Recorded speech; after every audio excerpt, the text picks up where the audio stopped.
ফের কি অনুব্রত মণ্ডলের ত্রাতা মলয়পীঠ। মলয়পীঠের যে হাসপাতাল, সেই হাসপাতালের প্যাডেই লেখা হয়েছে অনুব্রত মণ্ডলের হেলথ সার্টিফিকেট, আর তাতে সই করা এইচ চৌধুরী নামে এক ব্যক্তির। এইচ চৌধুরী, এর নাম কি হিটলার চৌধুরী এমন জল্পনা হচ্ছে, কারণ যে রেজিস্ট্রেশন সেখানে দেয়া হয়েছে রামপুরহাটের এক ব্লক স্বাস্থ্য আধিকারিক হিটলার চৌধুরী, তার নামের সঙ্গে সেই রেজিস্ট্রেশন মিলে যাচ্ছে। দুবার পুলিশি তলবের পরেও দেখা দেননি অনুব্রত মণ্ডল। শারীরিক অসুস্থতার কারণ দেখিয়ে বোলপুরের এসডিপিও অফিসে মেডিকেল রিপোর্ট জমা দিয়েছেন তাঁর আইনজীবী, আর সেই মেডিকেল রিপোর্টকে কেন্দ্র করেই ফের শিরোনামে বোলপুরের শান্তিনিকেতন মেডিকেল কলেজ, শিরোনামে কেষ্ট ঘনিষ্ঠ ব্যবসায়ী মলয়পীঠ। গরু পাচার থেকে শিক্ষক নিয়োগ দুর্নীতি, অতীতে একাধিক মামলায় মলয়কে তলব করেছে কেন্দ্রীয় এজেন্সিগুলি।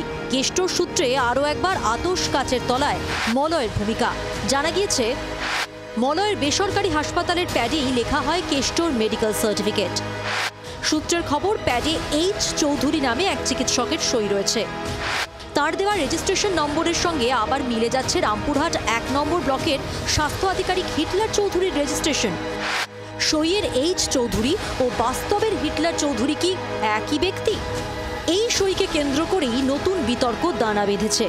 পিএমওইচ পদাধিকারী কোনো লোককে স্বাস্থ্য ভবন বা স্বাস্থ্য প্রশাসন প্রাইভেট প্র্যাকটিসের অনুমতি দেয় না। এর বাইরে কে কি যদি কিছু করেন, তাহলে কেউ ওভারস্টেপ করেছেন, যদি কেউ করেন তার দায়িত্ব তিনি নেবেন। সই বিতর্ক নিয়ে সরাসরি মলয়পীঠের সঙ্গে যোগাযোগ করে জি 24 ঘন্টা। এই চৌধুরীর পরিচয়ও জানতে চাওয়া হয়, যদিও মলয়ের দাবি তার হাসপাতালে কর্মরত সব চিকিৎসকের নাম তিনি নিজেই নাকি জানেন না।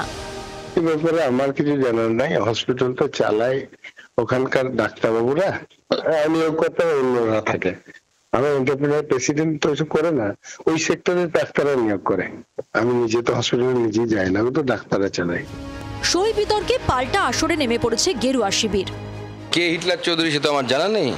সে হিটলারেরই আত্মা তার মধ্যে ঢুকে গেছে কিনা আমার জানা নেই, কিন্তু এটা বুঝতে পারছি যে অনুব্রত মণ্ডল বা তৃণমূল কংগ্রেসের নেতারা আগে সিবিআই ইডি ডাকলেই তারা অসুস্থ হয়ে পড়তেন, এখন পুলিশ ডাকলেও অসুস্থ হয়ে পড়ছেন। নাকি মুখ্যমন্ত্রী বুদ্ধি দিয়েছেন কলকাতা থেকে যে কীভাবে অসুস্থ হয়ে পড়তে হবে। সোমবার মলয়ের বেসরকারি হাসপাতালের 2 আধিকারিককে ডেকে পাঠান বোলপুরের এসডিপিও। সূত্রের খবর, অনুব্রতর মেডিকেল সার্টিফিকেট নিয়েই জিজ্ঞাসাবাদ করা হয় শান্তিনিকেতন মেডিকেল কলেজের আধিকারিকদের। প্রসেনজিৎ মালাকার ও অয়ন শর্মার রিপোর্ট, জি 24 ঘন্টা। বাংলার আওয়াজ, বাঙালির আবেগ, জি 24 ঘন্টা।